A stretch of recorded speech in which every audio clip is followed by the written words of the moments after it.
నిరీక్షణ కరువై నిర్జీవ స్థితిలో కనుమరుగవుచున్న నా బ్రతుకులో ఆశలను చిగురింపచేసిన నజరేయుడా, ఆశలను చిగురింపచేసిన చప్పలు పడదామా? ఏంటి ఖాళీగా మన పాటల కచేరీకి ఏమన్నా వచ్చేవాడు కొట్టండి. అమూల్యములైన వాగ్దానము ఎన్నో అత్యధికముగా నాకై చేసితివి. అమూల్యములైన వాగ్దానము ఎన్నో అత్యధికముగా నాకై చేసితివి, నాకై చేసితివి. కనులకు కనబడని, చెవులకు వినబడని నా హృదయానికి గోచరము కాని మేలును నాకై చేసితివే. నీ కృపలను నాపై కురిపించితివే. మేలును నాకై చేసితివే. నీ కృపలను నాపై కురిపించితివే. అందుకో నా ఆరాధన, ఆసీనుడవగుము నా స్తుతులపై. చప్పలు కొడదాం. అందుకో నా ఆరాధన, ఆసీనుడవగుము నా స్తుతులపై. కనులకు కనబడని, చెవులకు వినబడని నా హృదయానికి గోచరము కాని.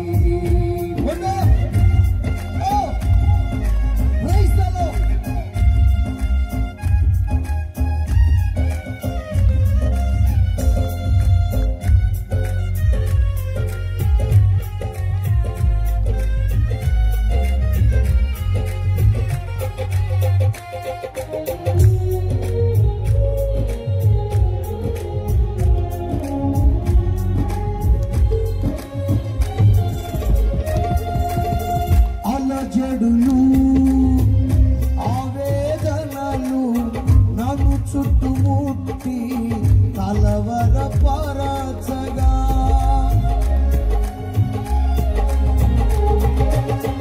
అలజడులు, ఆవేదనలు నన్ను చుట్టుముట్టి కలవరపరచగా, నాదరి చేరి నన్నాదరించిన మహనీయుడా, నాదరి చేరి నన్నాదరించిన మహనీయుడా, వివరించలేని, వర్ణించలేని నా ఊహ కల్గని నీ మేలులు.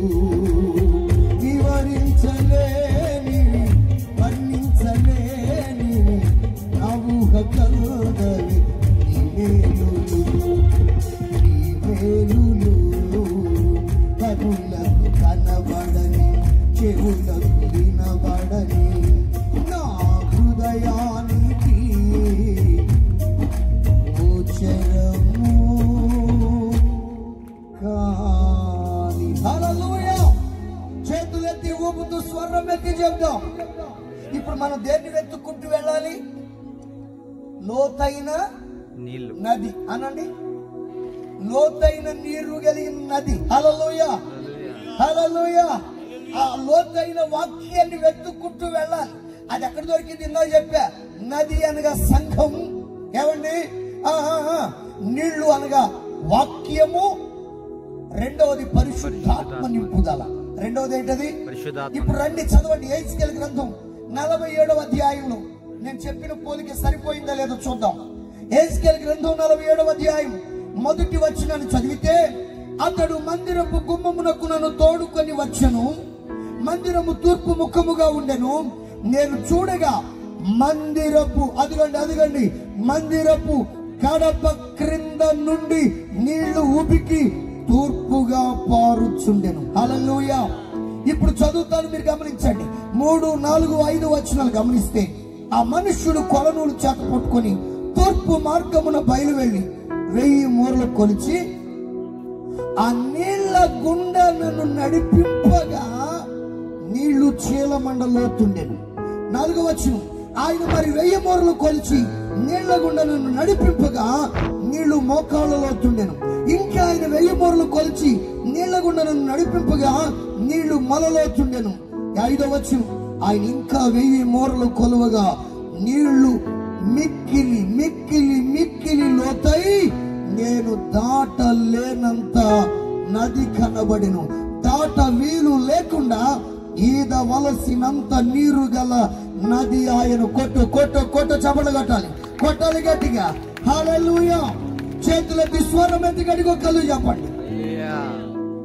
చిత్రం చెప్పనా? ఇంకొంతమంది ఉంటారు, పాస్టర్ గారు చెప్పారు కదా లోతైన నీరు గల నదిని ఆధారం చేసుకోమని చెప్పి వచ్చి అట్టా కూర్చోకూడదు.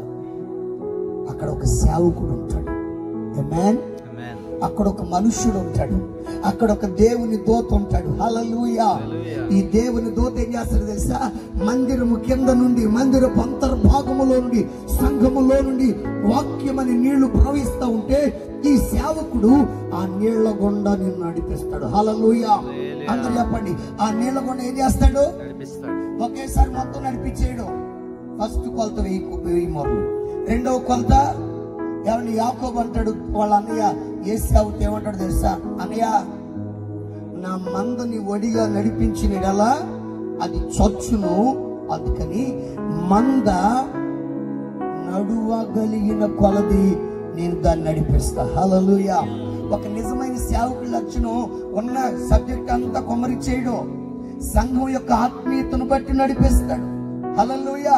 ఇప్పుడు నడిపిస్తున్నాడు. ఇక్కడ ఒక మనుషుడు, ఇక్కడ ఒక దేవుని దూత 1000 మూరలు కలిసి నడిపిస్తే మొట్టమొదట చీలమండ లోతు. అందరు చెప్పండి, ఎంత లోతు? ఆ తర్వాత మోకాళ్ళ లోతు. హల్లెలూయా. ఆ తర్వాత నడుముల లోతు. ఆ తర్వాత ఇప్పుడు పీకలాగా వచ్చేసి. హల్లెలూయా. ఇక నడవడం కాదక్క, ఈదడమే. అందరు చెప్పండి, నడిచే టైం అయిపోయింది. ఈ రోజున విశ్వాసులు ఎంత లోతుల్లోకి రావాలండి, అంత సమృద్ధి కలిగిన నీటిలో నువ్వు నడవాలండి, ఆ నీటిని వెతుక్కోవాలండి, వాక్యం కొరకు అర్రులు చాచాలి. ఎప్పుడు కూటం పెడతారా? ఎప్పుడు ఆరాధన జరుగుతుందా? ఎక్కడ సభ జరుగుతుందా? ఎక్కడ దేవుని వాక్యం ప్రకటిస్తారా? ఊరికే టైం చూసుకుంటూ కూర్చోవడం కాదు. ఇంకెప్పుడు పెడతారా? ఇంకెప్పుడు నడుపుతాను? 20 minutes అయితే బాగుంటుంది. ఈ మధ్యలో ఫ్యాషన్ ఫస్ట్ రండి, ఒక 45 minutes ముగించేస్తాను. 45 minutes ఏంటంటే సైంటిఫిక్ స్టైల్గా మళ్ళా ఒక సబ్జెక్ట్ 45 నిమిషాల కంటే ఎక్కువగా లోపలికి వెళ్ళదంట. అది లోక సంబంధమైన సబ్జెక్టు. మీరు బైబిల్లో చూసుకోండి, యేసయ్య 3 రోజులు అనర్గళంగా బోధించిన దేవుని పిల్లలకు ఆకలి అవ్వాలా? హల్లెలూయా. నిద్ర గుర్తుకు రాలా? ఆమేన్. ఇది ఆత్మ సంబంధమైన ఆహారం అండి, ఇవి ఆత్మ సంబంధమైన విషయాలండి. దీని 45 నిమిషాల గంట అని చెప్పి టైం పెట్టబాగా నడు. సేవకుడు నిన్ను నడిపించుడు కొలది నడవాలి. ఆమేన్ చెప్పండి. అర్థమవుతుందండి? విషయం అర్థమవుతుందా? లోతుగా వెళ్ళాలి, లోతుగా వాక్యంలో లోతుగా వెళ్ళాలి. మొదటిది. రెండవది, అభిషేకంలో కూడా లోతుగా వెళ్ళాలి. అందరు చెప్పండి, అభిషేకంలో కూడా, ఆత్మ నింపుదలలో కూడా ఎంత లోతు వెళ్ళాలి? ఒకసారి నేను మిమ్మల్ని ఒక క్వశ్చన్ అడగనా? ఇంతకు మనం ఎంత అభిషేకం పొందుకోవాలి? నన్ను చెప్పమంటారు, మీరు చెప్పేస్తారా? ఏమండి?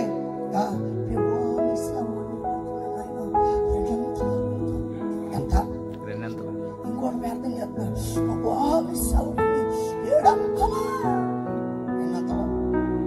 మించి ఇవ్వలేడు ఆయన, నువ్వు మించి అడగలేవా? మాట్లాడేంటంటే చదవండి, చదివితే బాగుంటుందేమో, చదివితే బాగుంటుందేమో. చూడండి ఒకసారి, యోహాను సువార్త 3:35 వాక్యం మధ్య భాగం. యోహాను సువార్త 3:35 వాక్యం మధ్యలో ఏలయనగా, అక్కడి నుంచి చదవండి. ఏలయనగా అక్కడి నుంచి చదవండి. దేవుడు తాను పంపిన వానికి ఎంత ఎంత ఎంత అందరూ ఆ పదాన్ని మీ నోటితో పలకండి. ఇప్పుడు పలకండి అమ్మా. ఈ ప్రార్థన మానేసేయండి. ఏ ప్రార్థన? 2 అంతలు ఇది మానేసేయండి. 7 అంతలు మానేసేయండి. మన దేవుడు ఎవరో తెలుసా? కొలత లేకుండా ఆత్మను దయచేయగలిగిన వాడు. కొట్టే చప్పట్లు గట్టిగా. హల్లెలూయా. పరిపూర్ణమైన ఆత్మతో నింపగలిగిన వాడు. ఫ్యాషన్ ప్రార్థన, వర్తమానం ఇచ్చాడయ్యా, 30 అంతలుగా దీవించునైనా, 60 అంతలుగా ఏం డైరెక్ట్ గా 100 అంతలు అడగలేవా? అదేమంటే ఇది మన ప్రార్థన కాదు అసలు. ఎవరి ప్రార్థన? ఎవరో చేస్తే మనం విని చేస్తున్న ప్రార్థన ఇది అంతే. అవునా కాదండి? అదే ప్రభా మీ సేవకు దేని సాటు మాస్టర్ గారు కనబడితే మీకు ఏమైనా ఇబ్బంది అండి? సిరు సాటుకు దోషేస్తారు 10 పాటలు. మీకేమైనా ఇబ్బందా? అసలు దాని అర్థం తెలియదు. వాళ్ళు ఎవరో చేశారు, నువ్వు చేస్తున్నావు.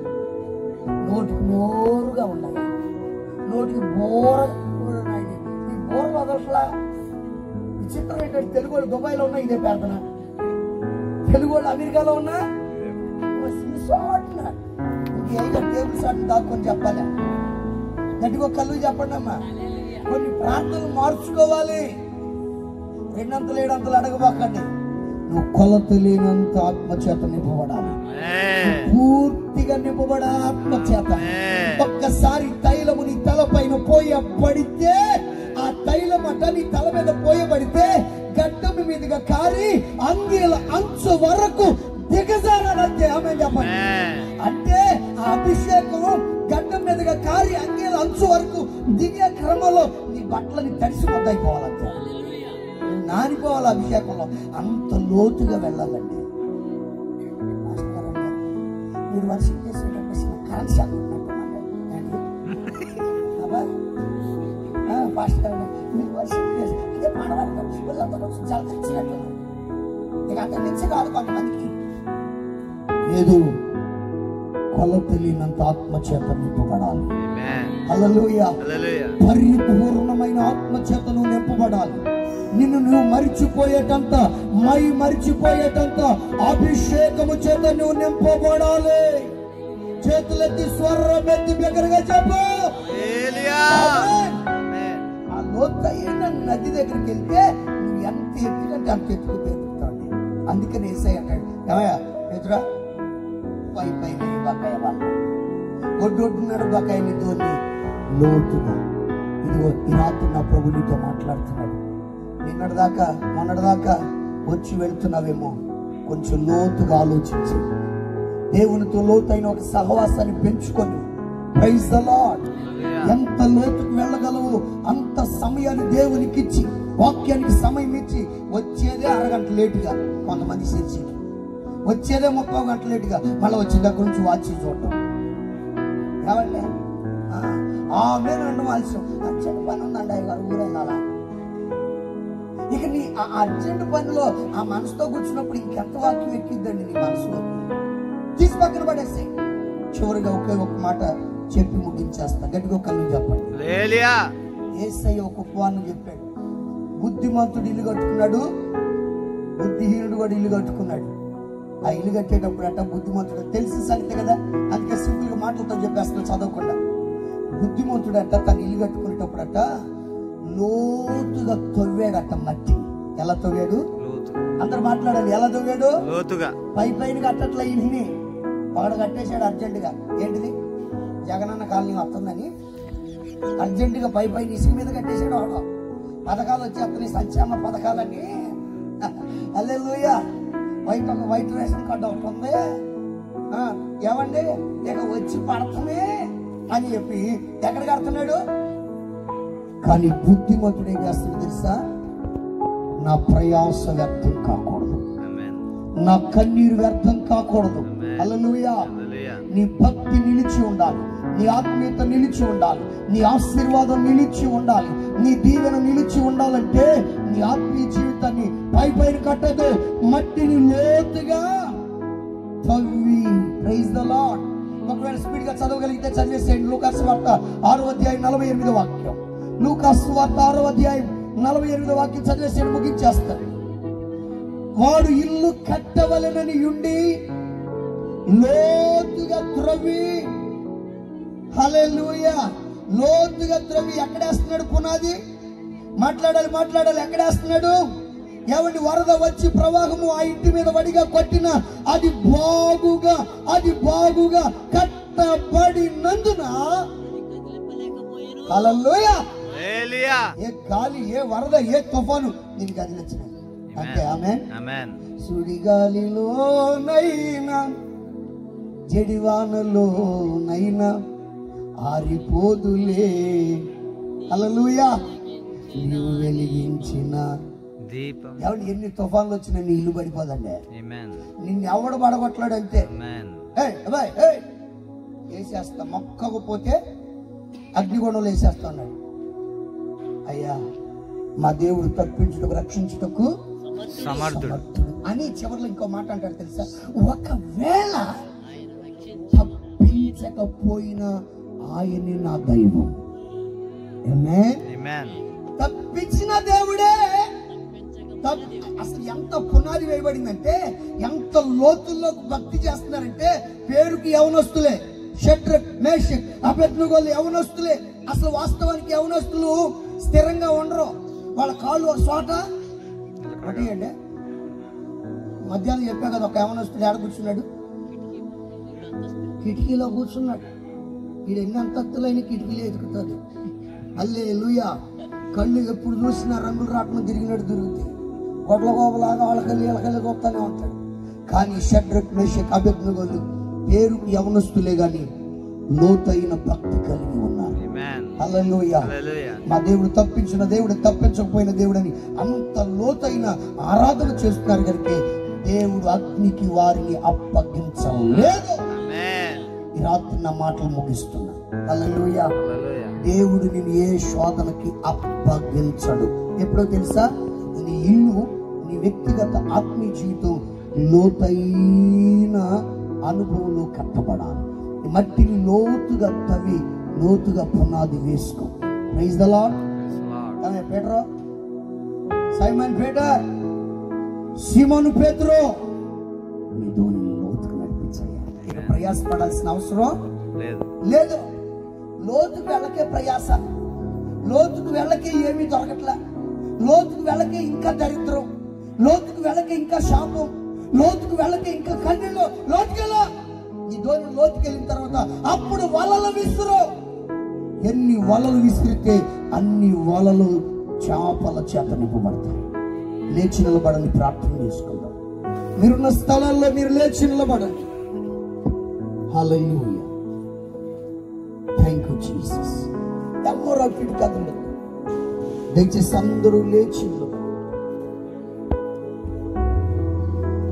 రబా శకర బక తురాల రబా రిబాల రల రబాల శకల బక తురాల రబా లిబిది లీలి రిబాల. నీవు పెంచబడాలి, నడిపించబడాలి. ఎంతకాలం పై భక్తి, ఎంతకాలం వచ్చి వెళుతూ ఉంటావు, ఎంతకాలం ఇష్టానుసారంగా నడుస్తూ ఉంటావు. సేవకుడు నడిపించినట్లు ఒక నడిపింపులో నువ్వు నడవాలి. సంఘాన్ని విడిచిపెట్టదు. లోతైన నదిని నీవు ఆధారంగా చేసుకుని నా బ్రతుకులో ఆశలను చిగురింపజేసిన నజరేయుడా, ఆశలను చిగురింపజేసిన నజరేయుడా, అమూల్యములైన వాగ్దానము ఎన్నో అత్యధికముగా నాకై చేసితివి. అమూల్యములైన వాగ్దానము ఎన్నో అత్యధికముగా నాకై చేసితివి. నాకై శాస్త్రకి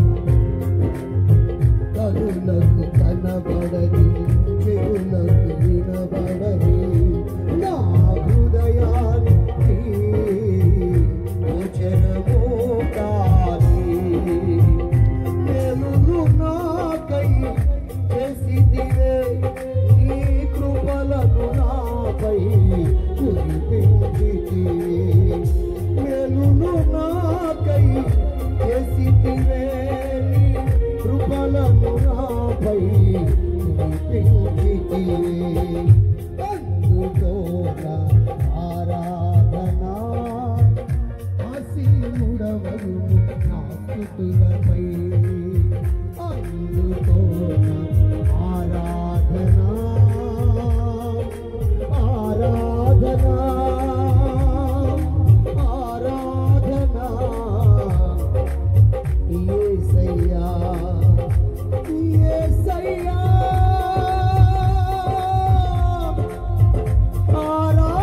ఆరాధనా యేసయ్యా